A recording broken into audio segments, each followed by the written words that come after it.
Halo teman-teman investor, di video kali ini kita akan membahas hal-hal basic di dunia saham.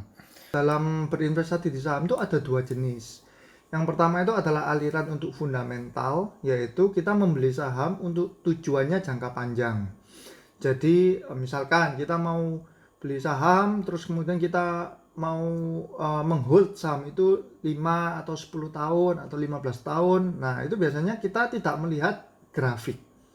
Kita hanya melihat dari fundamental perusahaannya tersebut, dari laporan keuangan, manajemen, dan sebagainya. Dalam video kali ini kita akan membahas tentang pembelian saham secara fundamental. Pertama-tama dalam aplikasi Sukor ini kita bisa mengetahui segala laporan keuangan perusahaan itu di menu ini teman-teman. Ada di bagian research. Nah, di bagian research ini ada berbagai macam fitur ya. Yang paling penting adalah di financial report atau laporan keuangan.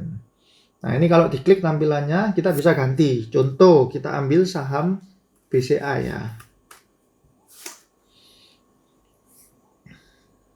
Nah, di sini akan keluar laporan keuangan saham BCA. Kalau kita perhatikan di sini ada tanggal 31 bulan 3 2019. Artinya ini adalah laporan keuangan Q1 BCA. Ini adalah Q2 di bulan 6, Q3 bulan 9, dan ini annual yang dalam setahun. Yang sebelahnya ini adalah di tahun 2018. Jadi aplikasi ini sudah bisa menampilkan langsung untuk laporan keuangan setiap perusahaan. Nah, ini kan banyak sekali kan ya teman-teman, angka-angka yang terpapar di sini. Pada basicnya kita sebaiknya memang kita harus mengetahui sebagian besar dari indikator angka-angka ini apa maksudnya. Tapi biasanya orang-orang hanya memakai beberapa saja yang penting. Contohnya adalah ini, book value.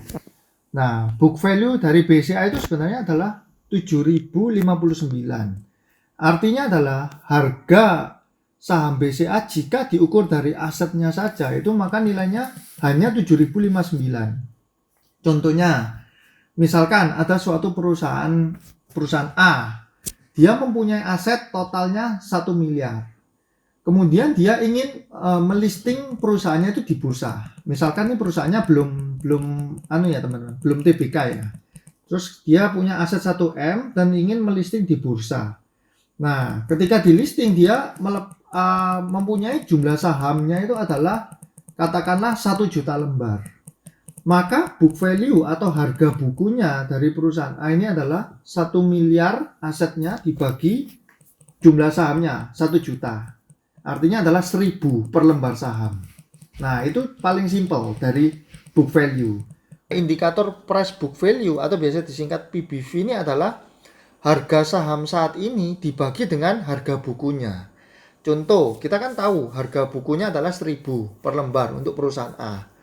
Maka nilai PBV-nya adalah ketika harga sahamnya, misalkan sekarang harga sahamnya di market Rp4.000 nih. Maka price book value-nya adalah 4.000 dibagi 1.000 atau 4 kali. Jadi perusahaan ini divaluasi 4 kali lipat di atas nilai asetnya. Itu adalah salah satu indikator penting dalam menganalisa laporan keuangan. Kita bisa mengetahui, oh perusahaan ini harga bukunya itu berapa sih?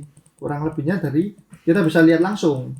Tapi untuk perusahaan-perusahaan yang bagus, yang kinerjanya selalu positif, contoh seperti BCA ini, kita bisa melihat profitnya itu dia tidak pernah minus ya teman-teman. Kita bisa lihat ini dalam beberapa tahun itu dia selalu positif di profit. Nah, kalau perusahaan-perusahaan yang profitnya itu selalu positif, dia mempunyai kinerja kan bagus.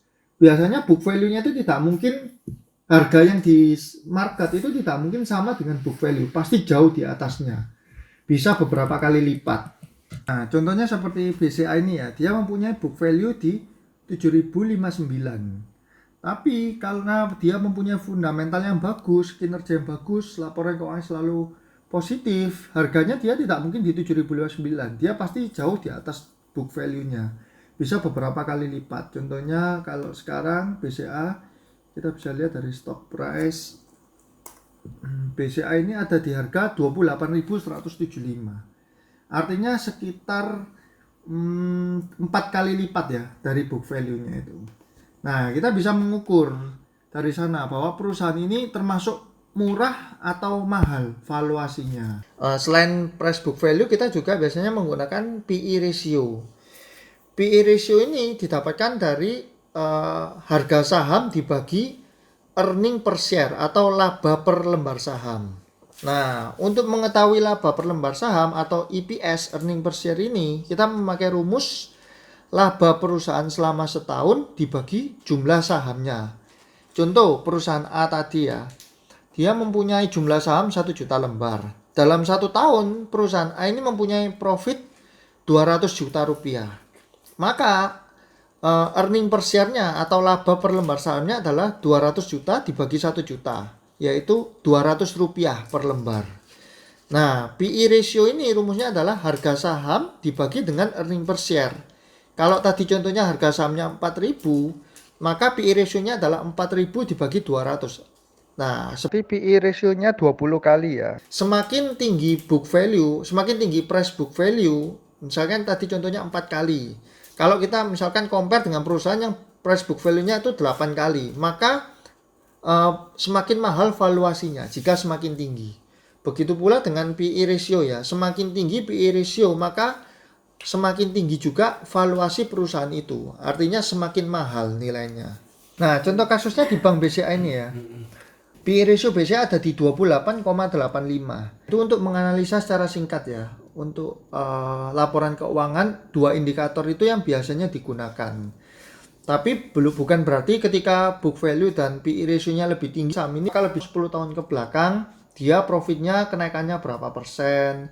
Terus ada faktor juga untuk manajemennya, jajaran direksinya, apakah pernah terkena kasus, korupsi, segala macam. Nah, menganalisa suatu fundamental perusahaan itu memang jauh lebih kompleks daripada kita menganalisa untuk teknikal. Karena banyak sekali faktor-faktor di dalamnya.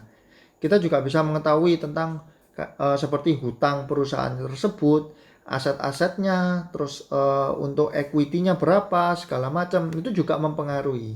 Cuma secara gambaran umum, book value dan PE ratio ini sudah bisa mengindikasikan value dari perusahaan tersebut. Oke teman-teman, sekian dulu video pembahasan saham kali ini. Jika ada di antara teman-teman yang merasa mendapatkan sesuatu dari video ini, teman-teman boleh untuk sharekan, bagikan ke teman-teman ataupun ke saudara-saudara ataupun ke keluarga. Happy trading and happy investing.